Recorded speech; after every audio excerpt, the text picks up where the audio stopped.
wait for the recording to go. And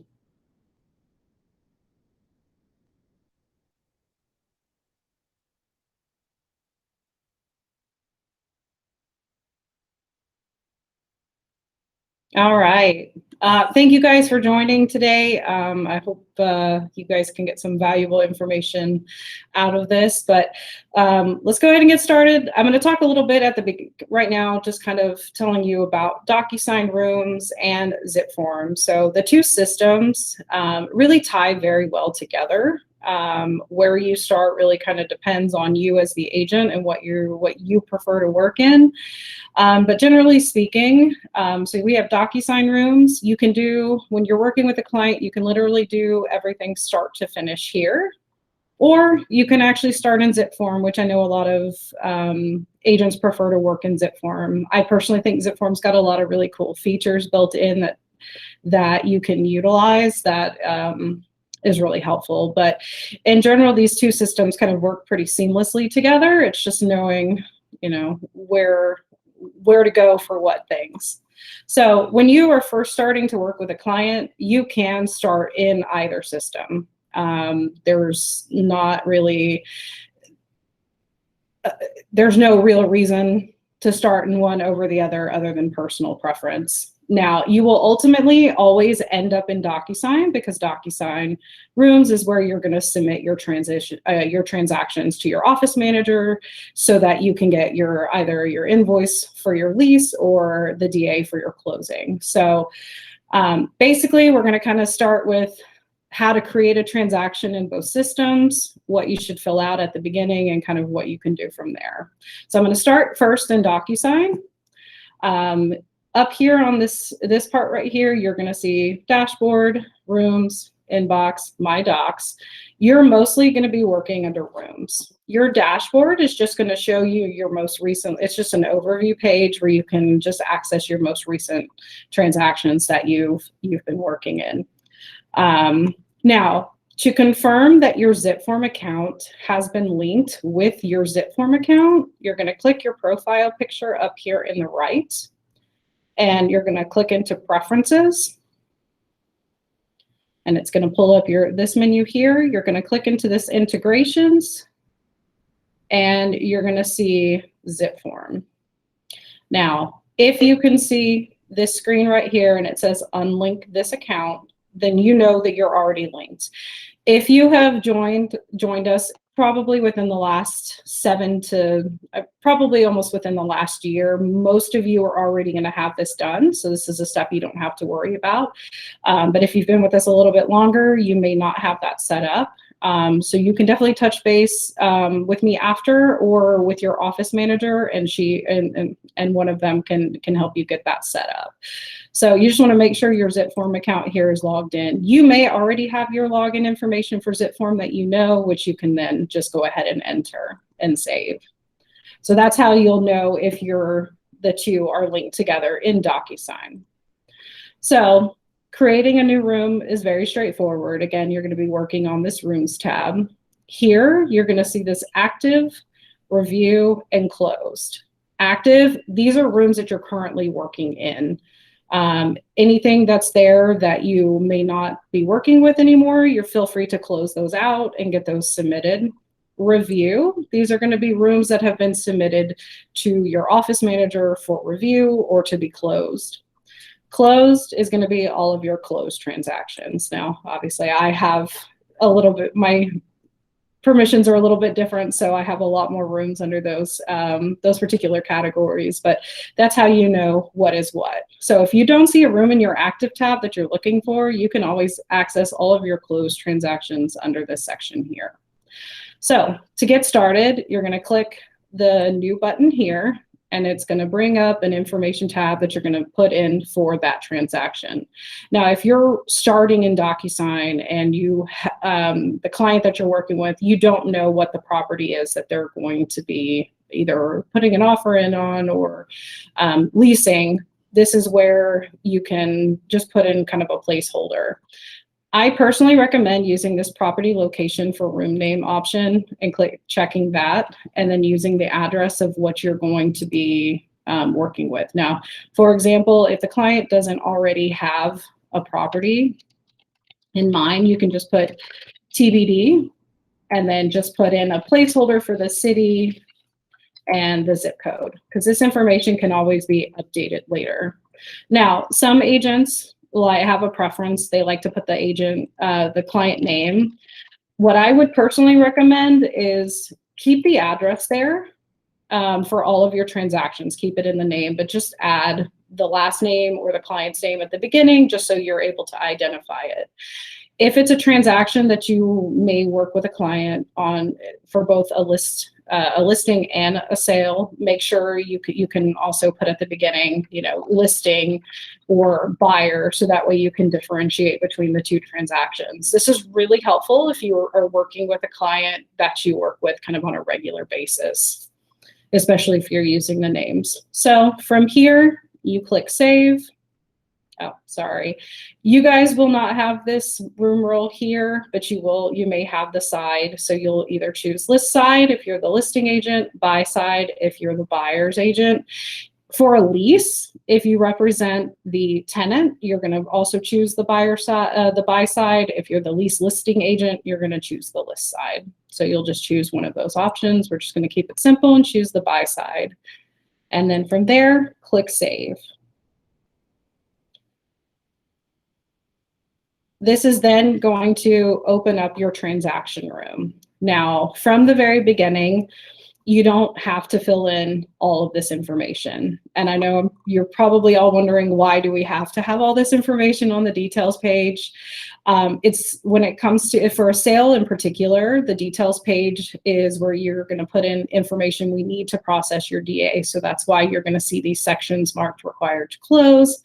But when you're first beginning a transaction, you don't have to worry about filling that information in. It's just something you can do kind of as you go along.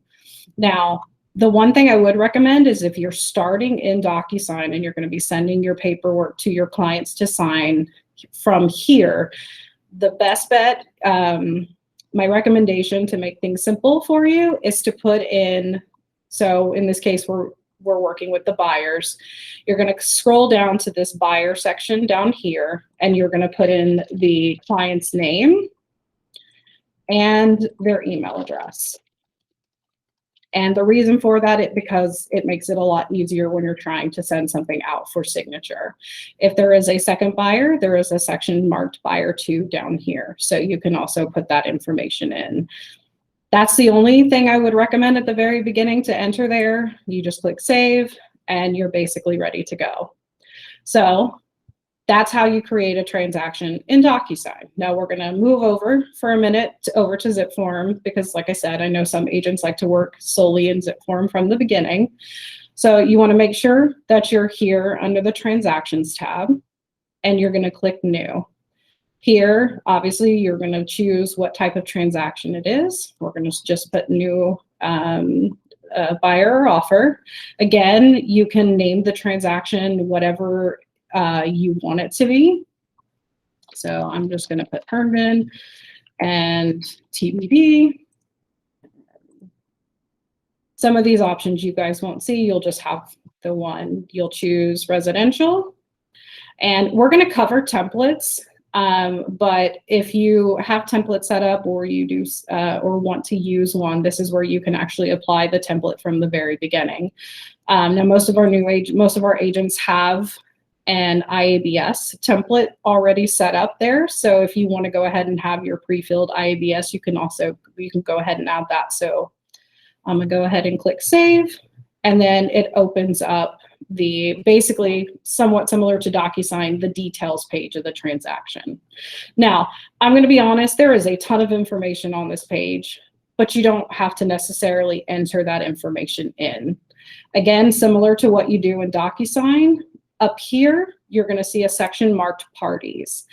It's not a bad idea to go ahead and click on each of the sides over here and enter the contact information for the person you're going to be working with. So just like we did in the Docusign details page, I'm going to go ahead and just enter first name, last name, and email address. You can fill in other information here as you'd like, but again, it's not always necessary. So, all right, so then I'm going to click Save there. So now your transaction in zip form is created. Very basic, very straightforward for both. Now, the question becomes, how do I add documents? How do I add the forms so that I can fill them out? So I'm going to jump back to Docusign. And again, if you guys, please feel free to jump in with questions, just so I make sure I'm not losing anybody, because I know I'm kind of bouncing back and forth. In Docusign, adding forms is pretty straightforward. You'll make sure you're here on the Documents tab. And these two buttons right here are going to be coming very much in handy as you're starting to work in a transaction. So to add a document, you'll click the blue Add button here, and you're going to choose the zip form option. Now, if you've already created a zip form transaction for that client, you can choose it because you'll be able to see a drop down, so you can see the transaction that I just created. Or you can click this create link. Now I'm going to go ahead and create a new transaction so that I can keep these two separate. So again, you'll see create transaction in zip form. You'll choose the property type, and then you're going to click this blue create button. And then this is going to then allow you to choose which documents it is that you're going to be working for. So here, under this zip form location, you're going to choose the library. And it's going to pop up, you're going to see ABOR, along with a few others, and TXR. Now, most of you already know this, but most of the forms you're going to find are either going to come from the ABOR library or specifically the TXR library. For the ABOR library, the forms, again, as most of you should know already, you're going to be, any contract where you're entering into an agreement with a client is going to come from the ABOR library. So the listing agreement, your buyer representation agreement, and the seller's disclosure notice. They're all here under the ABOR library. The remainders will be found under TXR. So just to kind of get us started now, it looks like I have a template already set up that's got the 1 to 4. So I'm gonna jump back a minute, and I'm going to grab it from here. All right, so you'll choose the forms that you need, you can add as many as you need. And you'll see here in the right-hand corner, it has ZFX. This tells you that it's a zip form file. Now you can click into it. It's going to open it. And you'll be able to actually go in and fill out the information. Now it does pull in the address that you have on the details page, but it can be updated. So it's not, it doesn't matter whether the details page is right or wrong yet. So you can go in, fill in the contract, make sure you save as you go. So that way you don't don't lose any hard work that you've put in filling out a contract. And then once you're done, you can make sure, again, you've saved. This message will always pop up whether you've saved or not. You just want to click continue. So that is basically kind of the steps to add a document and fill it out in Docusign. Now, jumping back to the zip form side, it is very similar. You'll be, again, Documents tab, it's the same in both, and you're going to choose the Add Doc button. And you can choose Add Form. Now, just like you can in Docusign as well, you can also upload from other places as well. But for your forms, you'll choose there. Again, you have the same exact libraries that you saw when we added them in Docusign. So you can go ahead and choose whichever ones that you need. Now, I've already, again, got the 1 to 4, the IABS, and then the buyer rep agreement, and then the consumer protection notice that are all here already. So again, to fill them out, you go ahead and click in. And because it's a template, it's already going to have some of the pre-filled information. So you'll be able to go in, fill out the form itself. Again, it's actually the same menu options up here. So again, make sure you're clicking save. Any questions so far about either side and adding documents to fill them out? Yes, I just want to make sure my understanding. Okay. it seems like everything is generated in zip form, right? But not Docusign. Let's say if I started everything off Docusign, it won't link to zip form. But if I started off with zip form, it will automatically link to Docusign. Right? No, both systems really link to each other. So I guess the best way to describe it, zip form is the contract library. No matter which system you're in, you are pulling the contracts from zip form. So that's where the contracts come from, no matter what. Now, okay, you can, like, say for example, you started in zip form, you have the ability to pull from the transaction you already are working in. So the systems really, you can work in one or the other, because they tie together. So I hope I'm being clear on that. Yeah. The best way to think about it is zip form is the contracts. Yeah, when you say that it's a library, it makes sense to me. Gotcha. Thank you. No problem. All right. So now you've got all your contracts filled out and you are ready to send them out for signature from your clients. You can, again, as I mentioned before, these two systems link together. So just like we linked your zip form account in Docusign, you can link your account, your Docusign account in zip form. So if you want to check to see if that's done, you'll click your profile up here in the right-hand corner and click Profile and Settings. You're going to see a Settings option right here.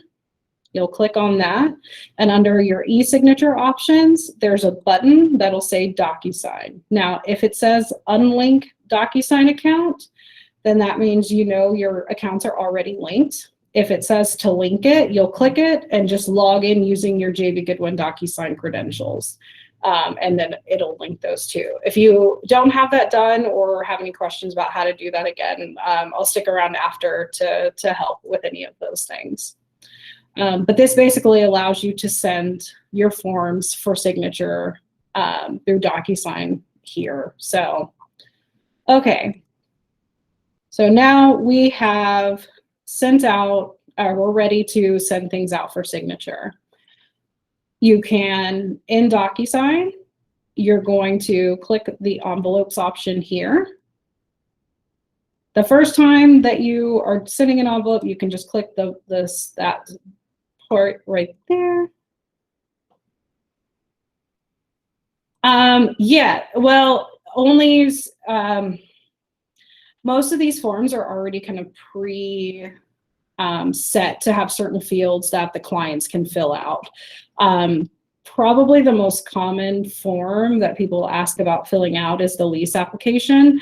If you can let me get through this part, I'll show you guys how that works with the lease application. But yes, you can send everything where it is fillable by the client, not just this parts where they're going to sign. So when you're in envelopes, again, the first time you can click here or just click this new button here.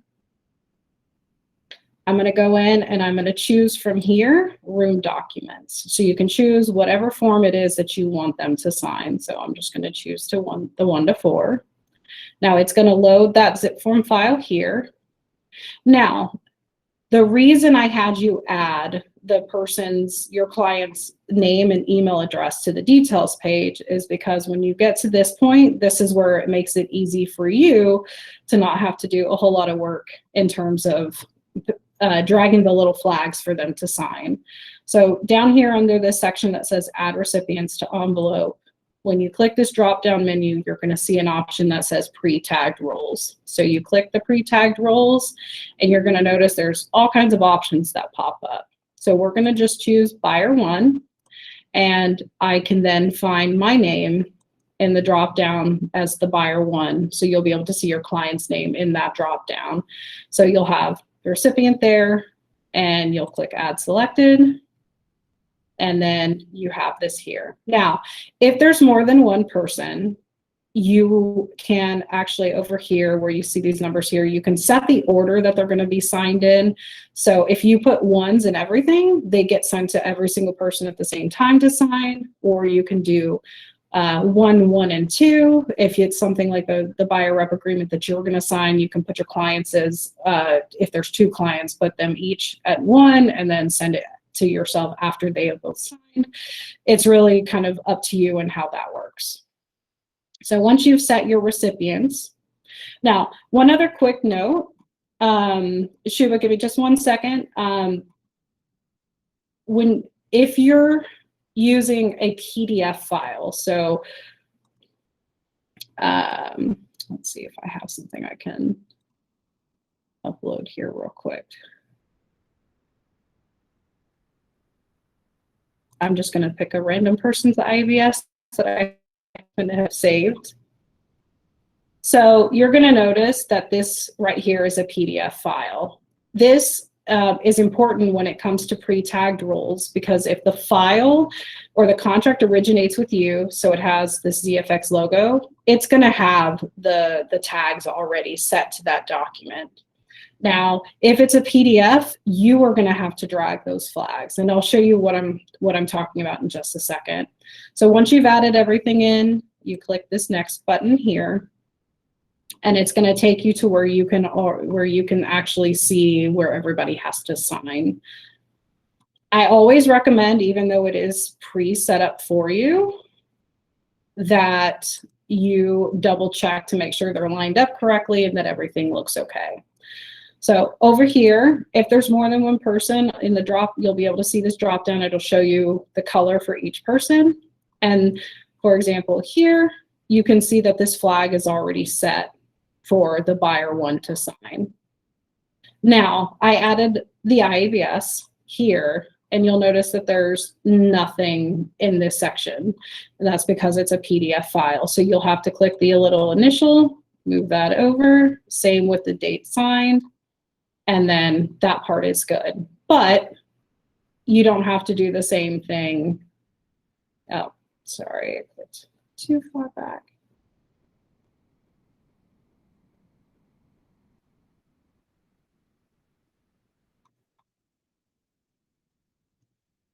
All right. Oh, so now you can see over here, you can click into the next one. So this one already has them, so you're all set. Shuba, what was your question? The buyer 1 and the buyer 2 have the same email ID, so it won't let me to add the buyer 2. They, unfortunately, they need a second email address. It's a common issue, but unfortunately, just because the signatures have to be validated, they need to have there needs to be a second email address. Because usually, Francis, I do from the, after the document tab, I go to people and I invite people to the room. Okay. Yeah, that's like, buyer 1, if the buyer 1 and buyer 2 have the same email ID, the second buyer 2, it won't invite to the room because they have the same email ID. That's correct. So I do it when we go to the envelope and I add special like an email address. Okay, so you're adding it like just a second person with the same email address. You can do it that way, but again, I almost want to caution you, just because it's the same email address, and it should be 2. On your note about inviting people to the transaction room, I know that there are people that use that particular option. It is not something that is absolutely necessary. I don't want to say not to do it. It's not something you have to do. It doesn't really, I mean, they're going to get the paperwork when you send it to them anyway. So I don't usually include that when I teach this, just because I don't, the functionality and the reasons for it, I Gotcha. So now let's see. So instead of inviting them to the room directly, when you go to the envelope, just say pre-tag. That's all. You'll want to okay, give me just 1 second. I'm going to save and close this envelope real quick. It can cause issues when you're using the same email address for signatures. So unless it's one of those situations where it's like absolutely necessary. Like I would recommend not doing it that way. Or so I've added a second person. Oh, sorry, I used my email. Sorry about that. But Francis, I add in the people tag, the tab. And that's what I'm saying is you don't have to do that. Okay. So it doesn't change the process at all. It's a step that some agents like to have them invited to their room, but it means they have to, go through. It's just, it's not necessary, is what I'm saying. It's a feature available to you, but it's not necessary, is I guess what I would say. Got it. Thank you, Francis. No problem. All right. So if there is a second person with the same email address, what I would just do in a circumstance like that is make sure that it goes to one person first to sign, and then the second person next, so that it can be signed correctly. Again, I wouldn't recommend it. I'd recommend them to have a second email if at all possible, just so that way it's everything, because generally an email is in one person's name and it gets a little confusing. So now we added a second person. So I'm going to jump down here. Oh, yeah, I didn't save it. Sorry about that. So now once you're ready, then you'll click send. And it then goes to that person. Now it's sent to me, so I'm going to go ahead and sign this real quick. So this is going to be what it looks like when the client gets it. They'll hit start and they'll be able to do their initials. And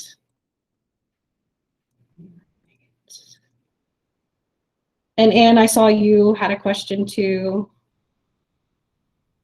Yes, thank you, Francis. If you decide to utilize zip form first and you put all of your templates in there and you've done your cover sheet, then it will go ahead and populate the tags for the most part. So when you link to Docusign, are those tags where they sign an initial transferred, or do you have to add them again?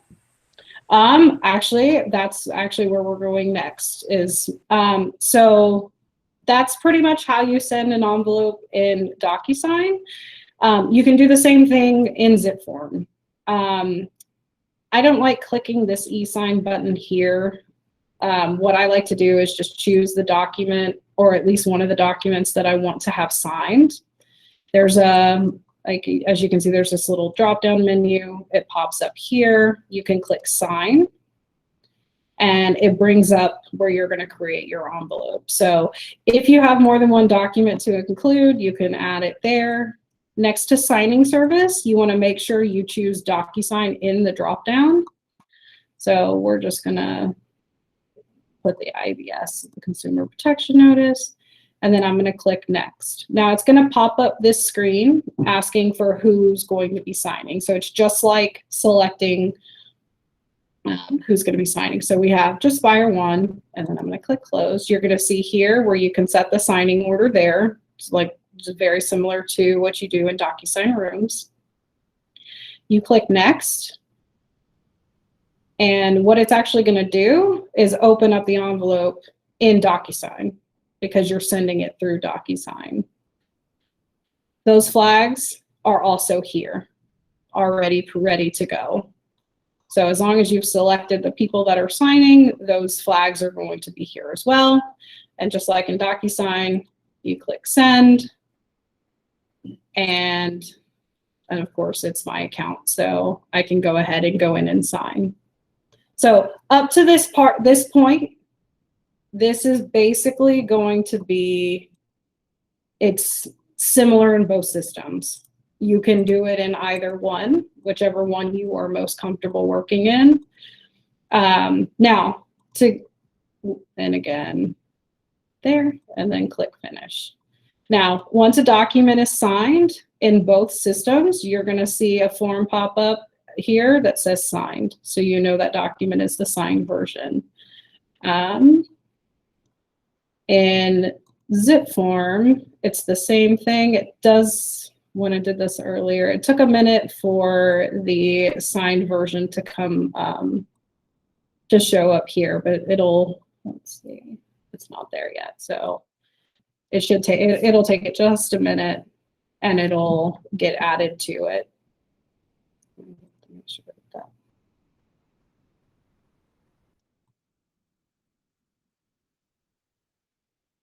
Okay, so then in zip form, you'll see this folder here, and it's going to have the signed versions there.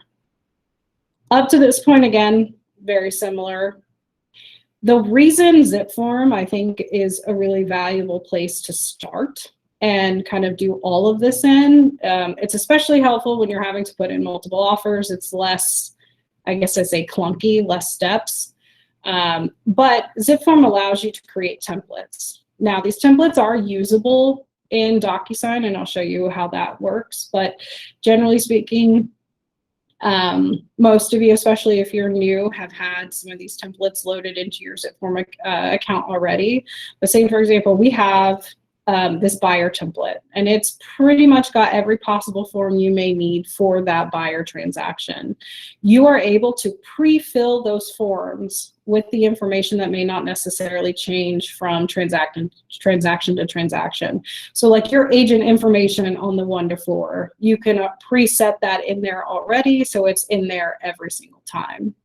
Now, you can preset these templates. If you have a client that you work with pretty regularly, you can, again, preset, especially like an investor, you can preset that information for that and create a template specifically for that investor that has their information under the buyer names and have all of that filled out prior to even really starting the transaction. Creating templates is very straightforward. This time you want to make sure you're under the templates tab here in zip form. You just create new. Same exact type of thing as when you first create a transaction. You'll do new purchase or offer if it's for a buyer. And you can say buyer template. You'll choose residential. Now what's really cool is if you set up, say, for example, a buyer template, you can actually go ahead and apply that to every purchase in residential new transaction. So it's automatically applied. Those documents automatically get added, so you're not having to click add form every single time.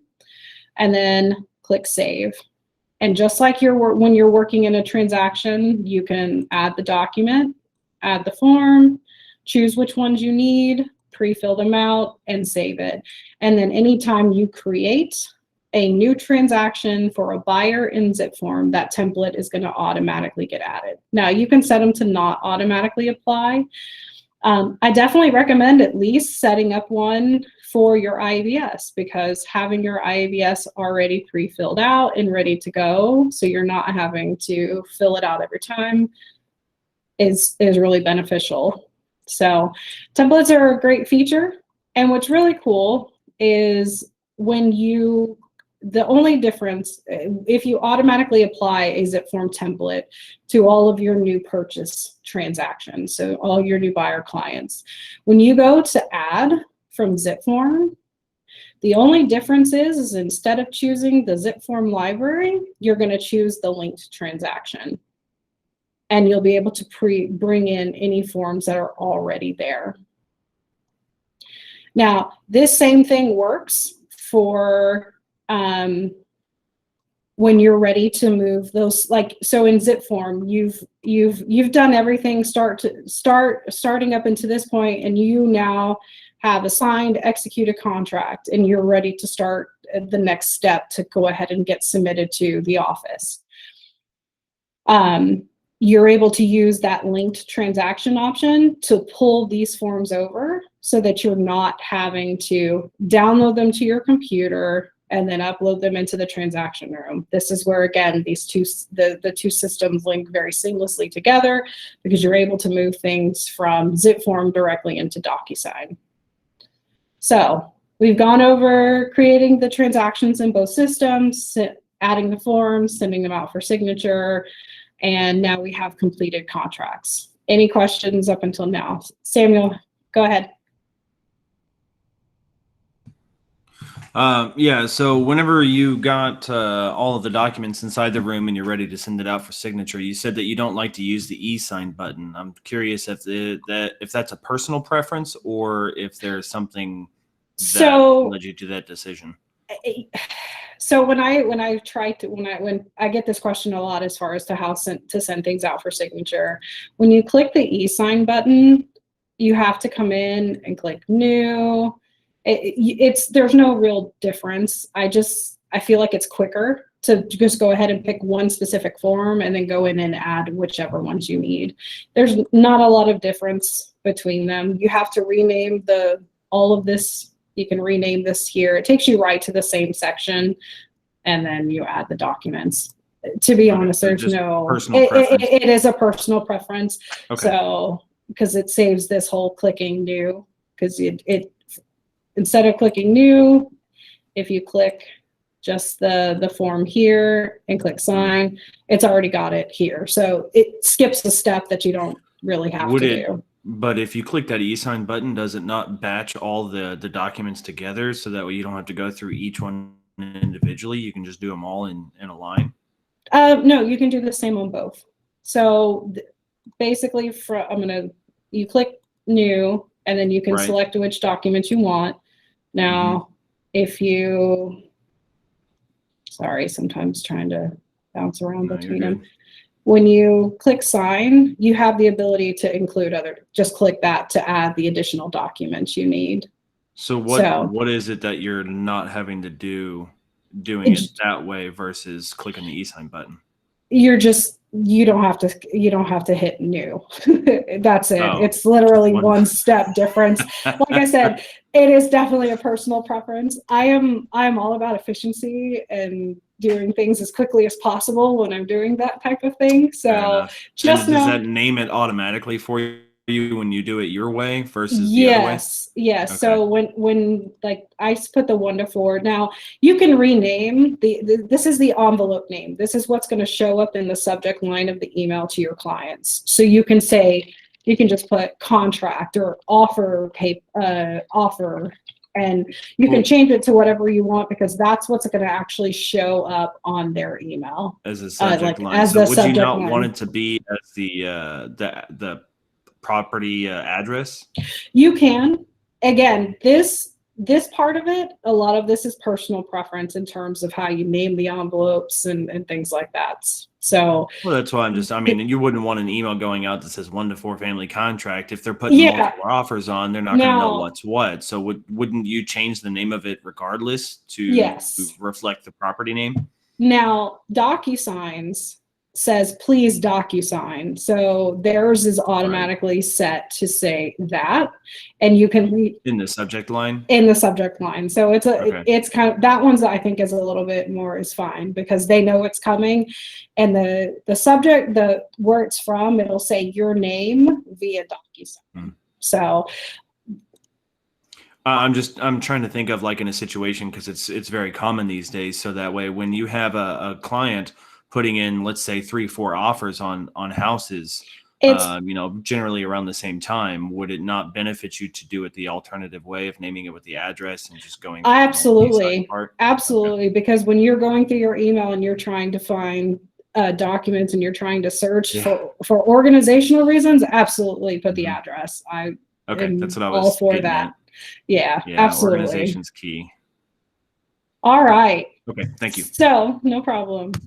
All right. So we've gone through the whole process. We've got clients' paperwork signed, and we now have an accepted offer. We have an executed contract, and you are now ready to submit it to your office.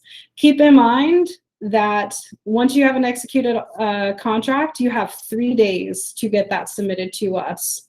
That is a TREC rule, not a JV Goodwin rule. So just so you know, we are required. That is a set deadline. So you want to make sure within 3 days of that executed contract that you've got it submitted. I do know there are certain circumstances when there is, say, for example, the seller's disclosure, you don't have everything back within that 3-day period. This is where communication with your office manager is key. Let them know, hey, I have a transaction, I have the contract, but I'm still waiting for the seller's disclosure, so that we are aware that you have it. So just that way you're covered on that end, and that you still kind of stick to those deadlines. Because if you don't have the seller's disclosure, we can still review the contract and get that approved and on stats, so that you're set there. So how to submit things to us for review. Now, I'm going to jump back into that test room that we just did. Give me just 1 second. So you have your transaction room. You've moved your documents over, the signed documents over from zip form, or you've uploaded them, or they're already here because you started in Docusign. Now, your next step is going to be adding your task list. You're probably going to hear that phrase a lot. Make sure you add submit your task list. And what that basically is that task list will tell you what are the required documents we need to process your transaction. So in order to add your task list, what you do is you click this blue Actions button and you click Attach Task List. Now, what task list you use is going to depend on the transaction type. You can generally tell by the contract type. So new home / condo, farm and ranch. You'll see here, residential lease listing. Now, I do want to make a quick note about listings. Listings have 2 task lists, whether it's a sale or a lease listing. You're going to have a task list with your listing documents and another one with the lease documents itself.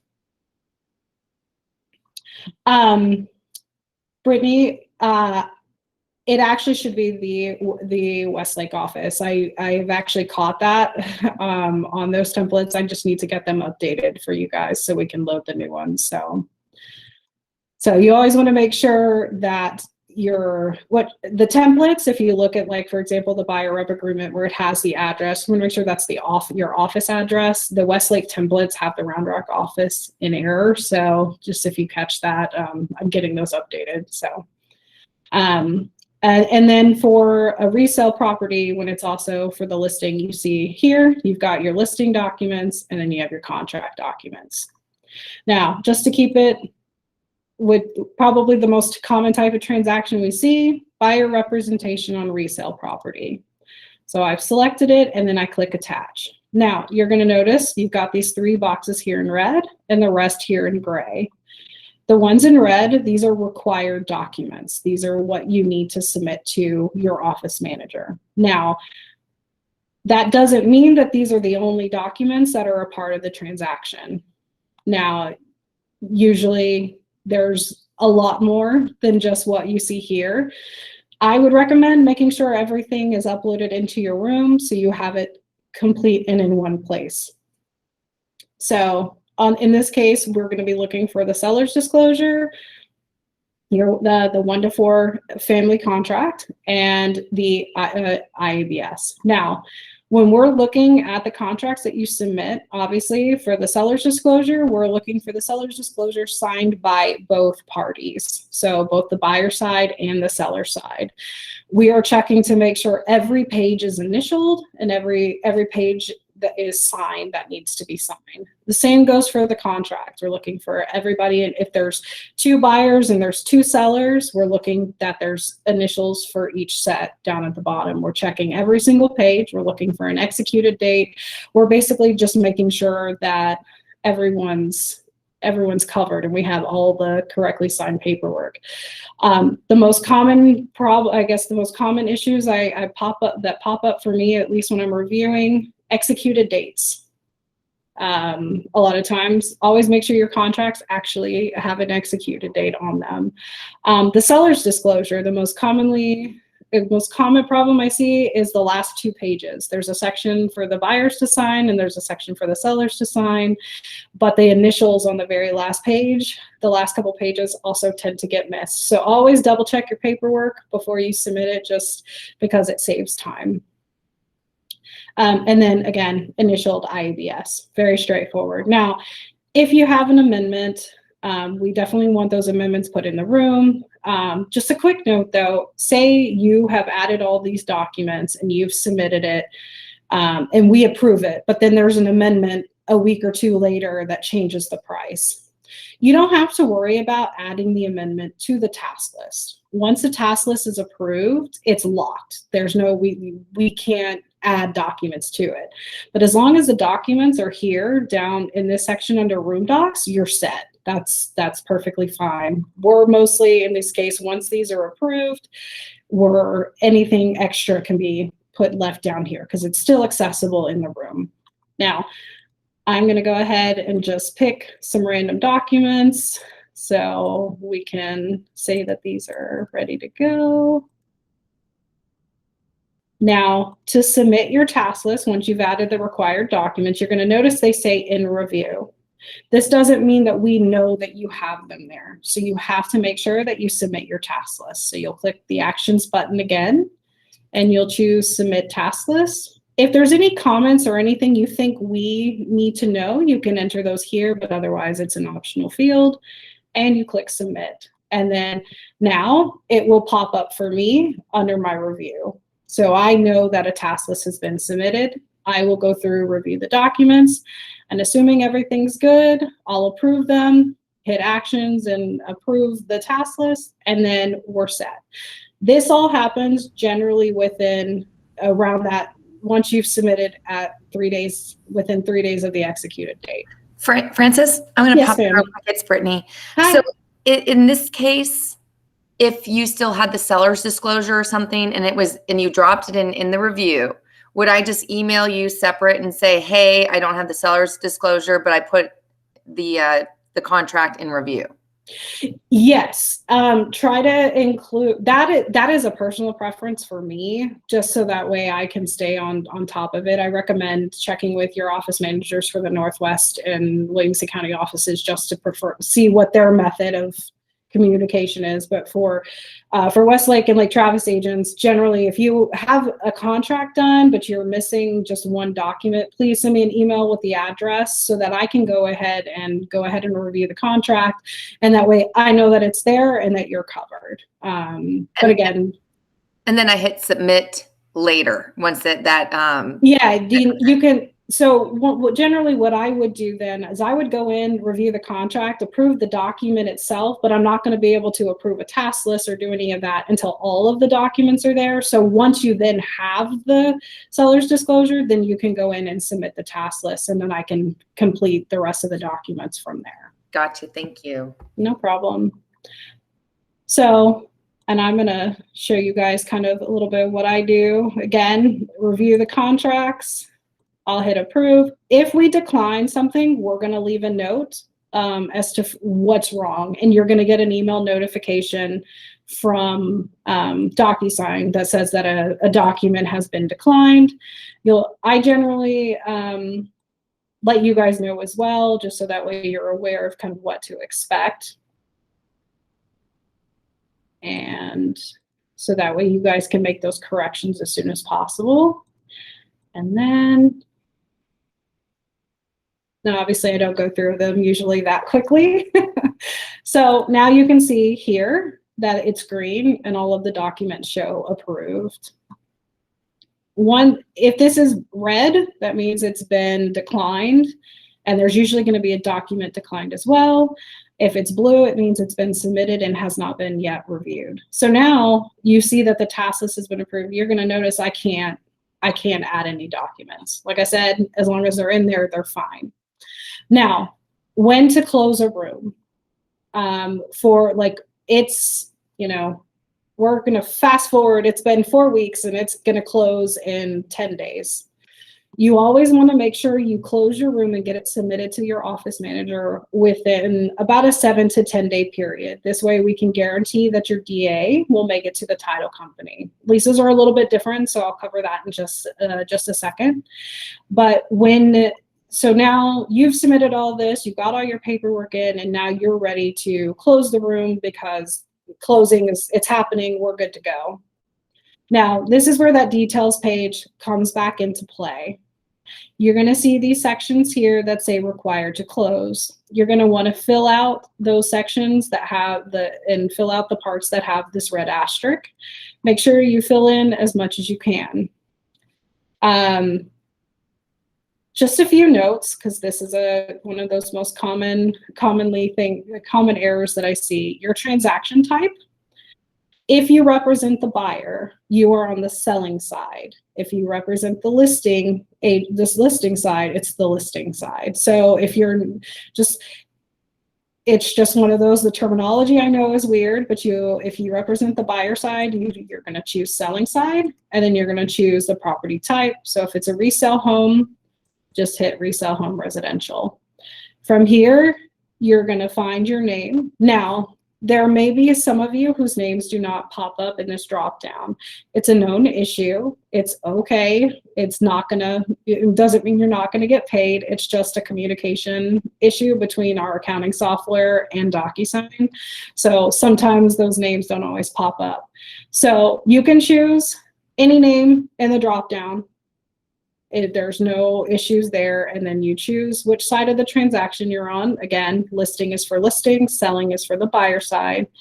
And this surprisingly gets missed a lot, where it says JV Goodwin agent commission side count, and it literally says enter the number one, enter the number one. I usually see a lot of people who like to put the commission, the 3% there. No, just put a number one. Further down here is where you're going to put in the commission. Now, this section is really important because this is going to be how we know how much commission is being paid. So now, both the list side commission and the buy side commission are marked as required fields. If you're on the buyer side, you can just put 0 in for the list side. You don't have to put 3. We just care about the side that you're on. So if it's 3, you want to make sure that that gets entered there.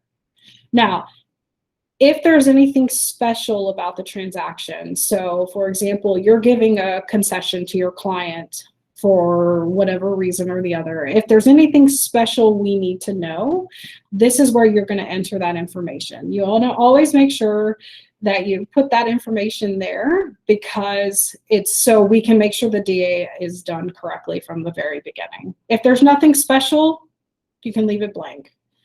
Yes, ma'am. Go ahead, Anne.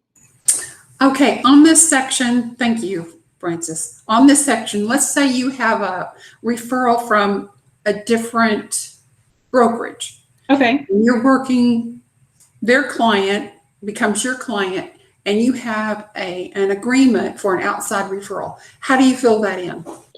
Okay, so there's a couple of steps. If it's a referral that is not, so it's not something through our relocation department. You just had somebody refer something to you and you have the agreement. One, if you have something signed, a referral agreement, please try to put that documentation in your transaction room so it's there. But in this section, what I would do is I would say for example, it's a 30% referral fee to be paid to the brokerage name, the address, so the street name, city, state, zip,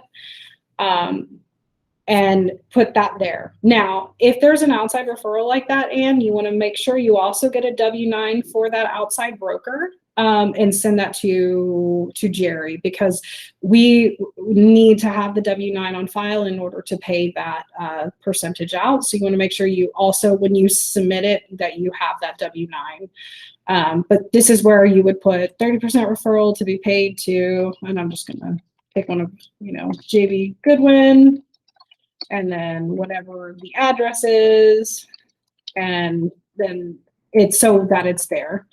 And then you can just say email W-9, or we'll reach out to you generally for the W-9 as well if we don't already have it. So Not a bad idea to keep that stuff in your transaction room so I don't have to email you. Okay, that's what I was thinking. Thank Yeah. you, Francis. No problem. Any other questions about the details page? It's pretty straightforward.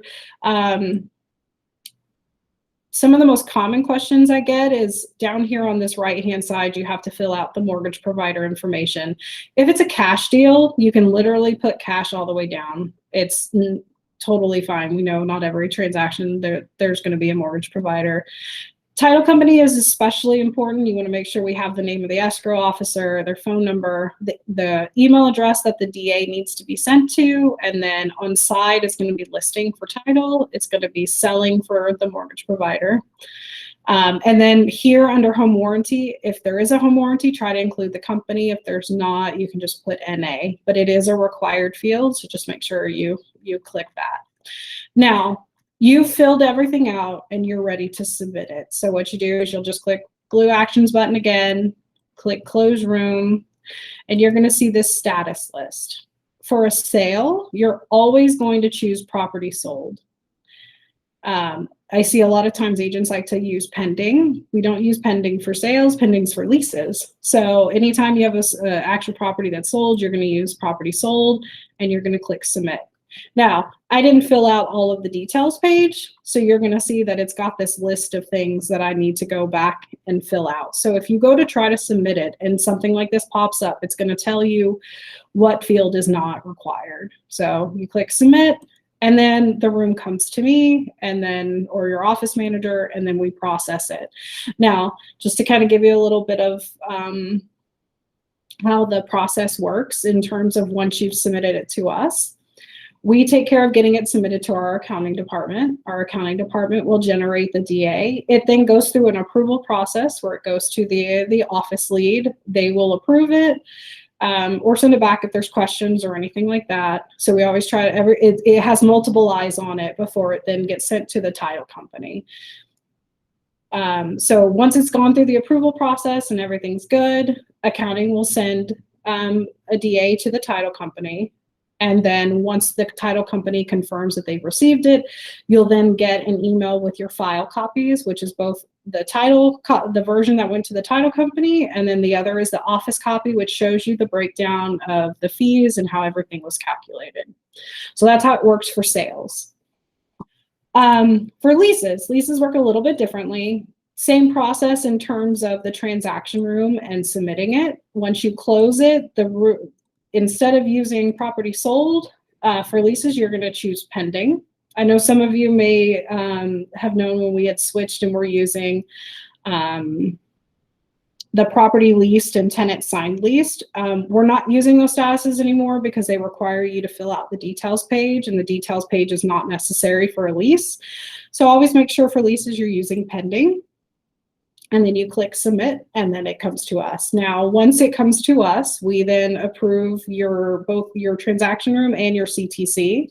And then it goes into the queue to be invoiced, and it kind of goes from there. So that's generally how the transaction process works from start to finish. Does anybody have any kind of specific questions about something that they want to see how it's done, or anything I didn't answer already? No, thank you, Francis, so much. I do have to go, but thank you so much. I really appreciate it. No problem. It just for myself, for instance, Okay. when about 3 days rules that you said after the executed contract, I mean it's executed, not closed, right? Correct. Executed. So once your offer is accepted and everyone has signed it, and and you've got an executed date. And so, yeah. Okay. So sorry. No, it's okay. Yeah, but what about if I forget? That means I'm not gonna get paid. No. The key is to just get it in as soon as possible. That is, again, that 3-day rule, that is not a JB Goodman rule. That is a TREC rule. That is a requirement everywhere. So you want to try to get those in as soon as possible. You means in brokerage acknowledgement. Exactly. Okay. The task list being submitted is basically how you notify us that you have something under contract. So that is, or like I said, if there's a missing document, but you have the contract and you let your office manager know, that is you notifying us that you have it under contract as soon as possible. On that same note, that applies to new builds as well. If you have a new build contract, don't wait until it's about to close to submit it. You want to submit that as soon as you have an executed contract. Now, new builds, we understand that the builders don't always get you guys the finalized contracts right away. That is totally fine. The key is submit what you have, or let us know that you have it, but you're still waiting on the build. Because sometimes for like, I feel like KV is probably a good example of this. Their sales rep will sign, but then they also have an officer of the company that will sign as well. And getting that finalized contract is the one that tends to take the longest. So submit what you have. Just let, you can put in a note, waiting for the builder to send executed contract, but we have this signed. It covers you. And so we know that you have that submitted. So. Okay. Thank you. We're not going to punish you for getting something in a couple days late. It's nothing like that. It's just, it is a truck rule. And if we were to get audited, we could get in trouble, when things are not submitted like that. So it's just putting it there that it is a requirement by Trek. So for me, it's actually like almost a month that I didn't do that. And I didn't know about the part of, and then this new build. No, it's okay. Like I said, it's not unusual, and there's a reason. It's one of the most common. We have to remind you guys all the time. So don't feel guilty. It happens trust me, everybody does it. It's just as soon as you can, please make sure you guys are getting those things in. Okay, thank you. No problem. My email is francis@jbgoodwin.com. Hey, Francis. Yes, sir. Yeah, so if I wrote a contract for a client the other day, and it didn't get accepted, and then I wrote another one. Is there a way to copy all the documents from the one that didn't get accepted to the new one, and then just go in and change? So I'm going to give you my personal preference, and I'm sure the management team would probably correct me on this. If you have a contract not accepted and it's for the same client, you don't necessarily have to create a new transaction for that particular client. You can still go in and edit the contract, like the zip form file that you filled out for that original offer, update whatever you need to so it has that information put over. Now, this is actually somewhere where templates could also come in handy. If you have a client that you're more than likely going to be putting multiple offers in, start in templates and create a template specifically for that client. Pre-fill in all the information that's going to be the same from every offer, and then apply that template to each new transaction. So you're not having to still fill in that same stuff over and over again. So the template option is probably the safest so that you're not leaving stuff on a contract that may have not applied to it, but you can really do either way. So, okay. Thank you. You're welcome. A lot of time. No, I'm sure. Any other questions?